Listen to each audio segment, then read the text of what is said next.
అమరావతిలో కేంద్ర ప్రభుత్వం వేల కోట్ల రూపాయలు ఖర్చు పెట్టబోతోంది.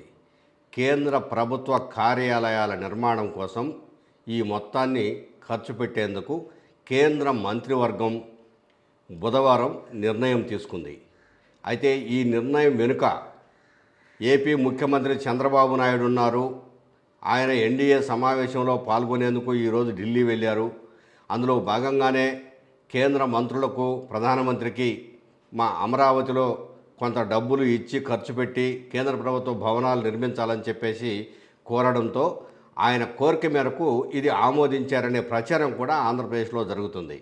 కేంద్ర ప్రభుత్వ భవనాల నిర్మాణం కోసం 1,299 కోట్ల రూపాయలను కేంద్ర క్యాబినెట్ ఇచ్చేందుకు ఆమోదం తెలిపింది.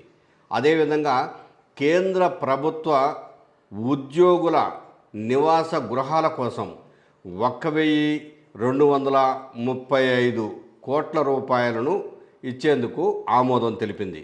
కేంద్ర క్యాబినెట్ ఆమోదంతో ఇక భవిష్యత్తులో అమరావతి అంతా కూడాను కేంద్రం సహకారంతో అత్యధికమైన నిధులు ఇచ్చి అమరావతి నగరాభివృద్ధి రోజు రోజుకు ముందడుగు వేసే అవకాశం ఉందని ఇక్కడ చర్చలు ప్రారంభమయ్యాయి.